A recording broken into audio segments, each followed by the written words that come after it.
Imagine getting a birthday gift from your mother-in-law, and it's a $500 certificate to erase a part of who you are. Sounds unbelievable, right? But for one woman, that moment sparked a journey from insult to healing to something deeply meaningful. Let me tell you what really happened. From the very beginning, things were complicated. My friend, let's call her Sarah, met her husband when she was in her mid-20s. He was 12 years older, successful, kind, and deeply grounded. They clicked instantly. It wasn't one of those whirlwind romances. It was steady, slow, and real. He made her laugh, she challenged his routines, and over time, they built something solid together. But not everyone saw it that way. His mother, Sarah's now mother-in-law, never really accepted her. And not for any deep, meaningful reason, not because Sarah was unkind or careless. No, it was because of how she looked, specifically her tattoos.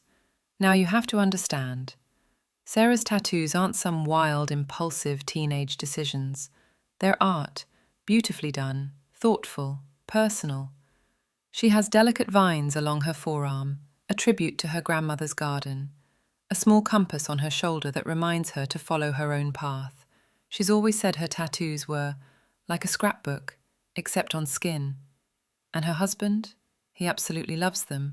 Sarah tattoos the same off contact. His part of us successful kingers when watching a sit, but imagine them as along with tattoos. Tranquimentations, her mother-in-law never saw it that way. She saw tattoos as rebellion, as immaturity, as something to grow out of. From the moment they met, she treated Sarah like a phase her son was going through. The disapproving glances, the quiet, almost polite insults, comments like, "You'll want to cover those up when you get older," or "Don't you worry how people will see you." They came early and often. At first, Sarah tried to shrug it off. After all, it wasn't her mother. She figured, hey, she'll come around. Her husband even had a private conversation with his mom, telling her to back off and show some respect. For a while, things got quiet. Cold, maybe, but quiet. Then came Sarah's birthday. It was the first big gathering since their wedding. They hosted both families for dinner, laughing, eating, catching up. Sarah had planned every detail. It was warm, cozy, and filled with love. And that's when her mother-in-law handed her a gift. Now imagine this. You're sitting at your own birthday table, surrounded by family, and your mother-in-law hands you an envelope, insisting you open it.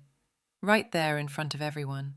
So you do. And inside, a $500 gift certificate for laser tattoo removal. That's right. Not a gift card to her favorite store, not a spa day, but a very clear message. Erase who you are. Change how you look, because I don't accept you as you are. Sarah was stunned. Everyone was. And in that awkward, frozen moment, all she could do was fall. Because this wasn't just about tattoos. It was about control, about image, about a mother-in-law who couldn't accept that her son chose someone different from what she pictured, someone who wouldn't shrink herself to fit in. And that was just the beginning. Because what happened next? It took this story in a completely unexpected direction.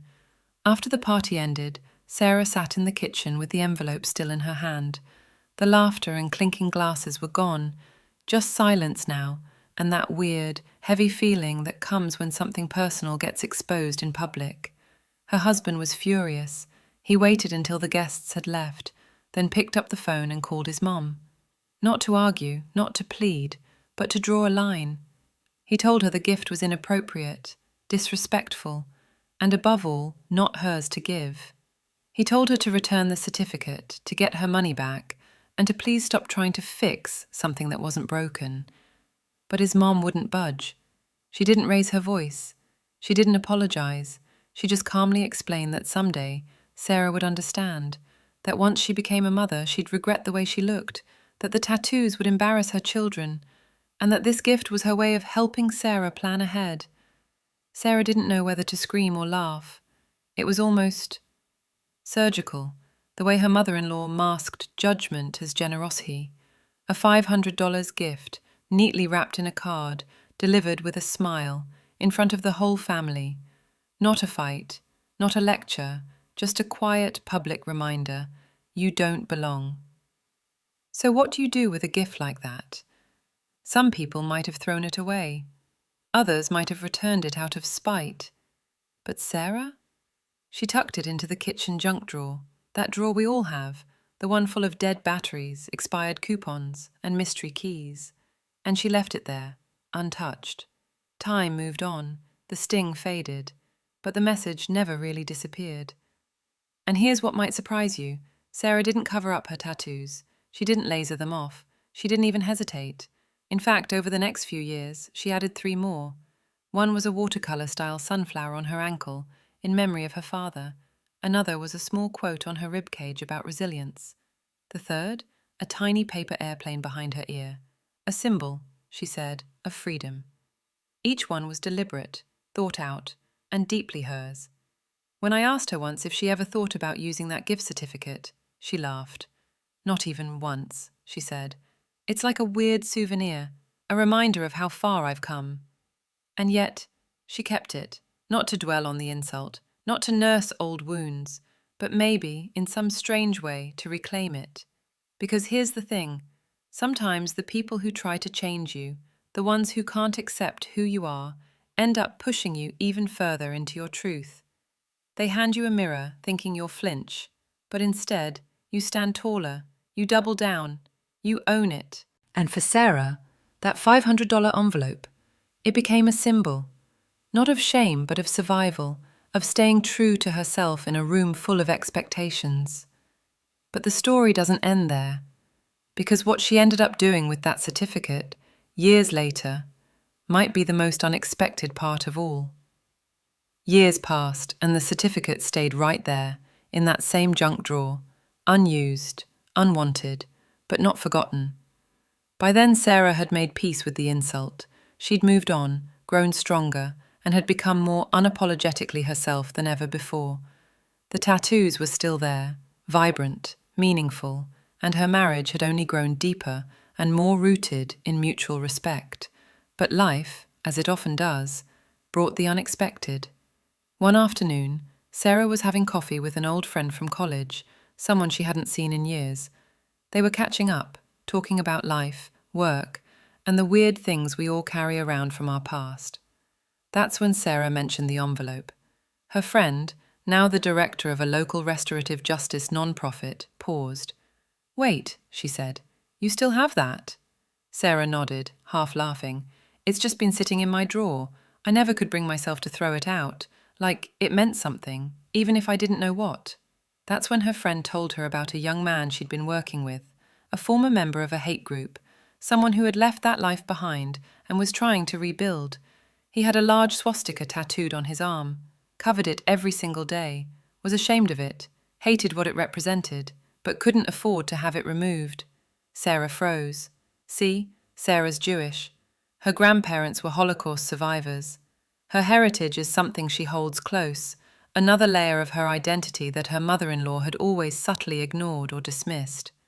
The thought of that symbol, on someone's skin, made her stomach turn. But the thought of helping someone remove it, of literally erasing hate from someone's body, that changed everything. Without hesitation, Sarah told her friend, "It's yours. Use it.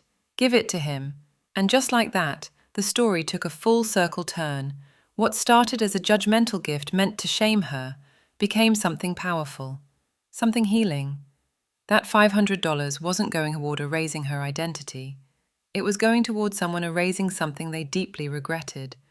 When she dropped the certificate off later that week, Sarah felt something she hadn't expected. Peace. Not revenge, not justice, just peace, and maybe a little pride. Because in the end, the gift her mother-in-law gave her, however misguided, helped someone else start over. It helped right a wrong, and it helped Sarah let go of something that had sat, literally and figuratively, in the back of a drawer for too long. Funny how life works sometimes. You hold on to something for years thinking it's a burden, a scar, a reminder of how you were misunderstood, and then suddenly you realize. And Sarah? She didn't just keep being herself. She turned an insult into redemption. After donating the gift certificate and learning that the young man had scheduled his first tattoo removal session, Sarah felt something unexpected. She didn't feel the need to tell her mother-in-law. No text, no call, no, look what your money finally did. And that, in itself, was healing. Because in the past, Sarah might have been tempted to prove a point, to show that even a hurtful gesture could be turned into something good. But as she sat in her living room that evening, cup of tea in hand, she realized she didn't owe her mother-in-law that story.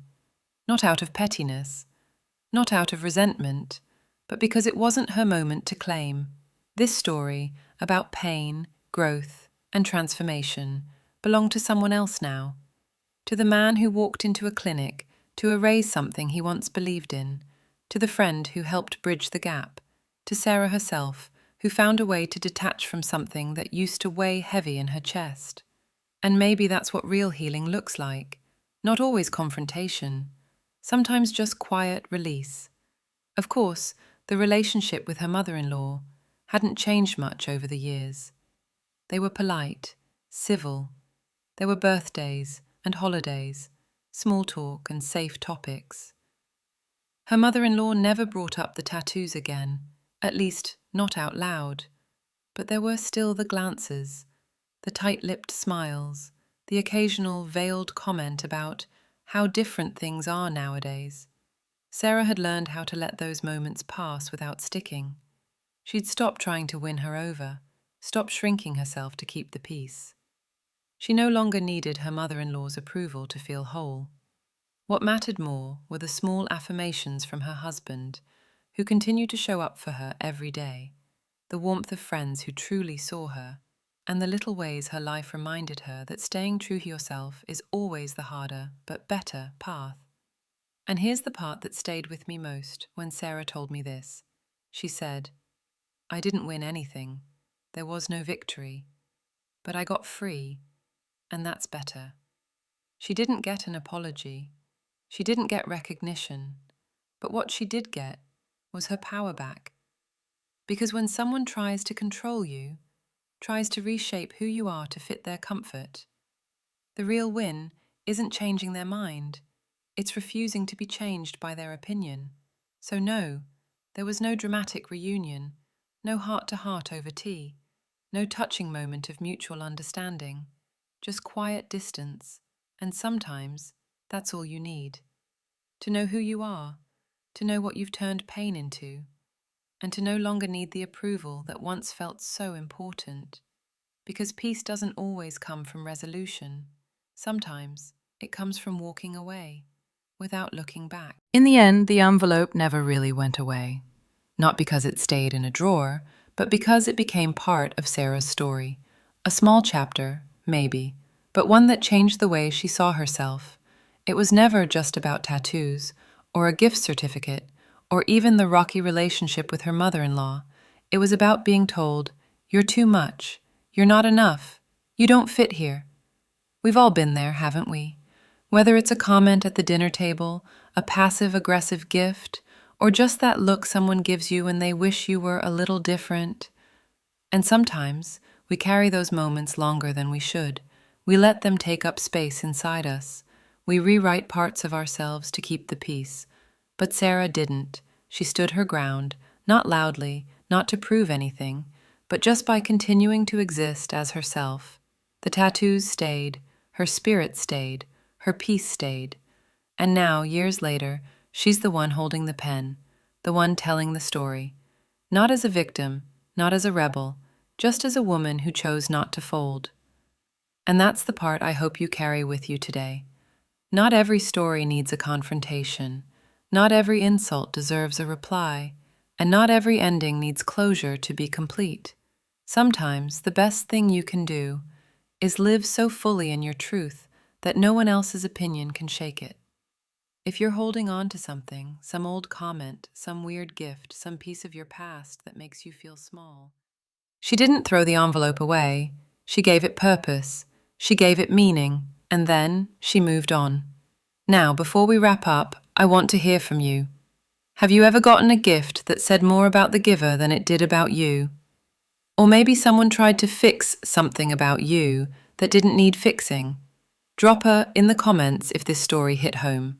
Or just type "still me" if you've ever had to hold your ground quietly. We read every comment, and your stories, big or small, matter here. Thanks for spending time with us today. And remember, your story doesn't need permission to be told. It just needs you.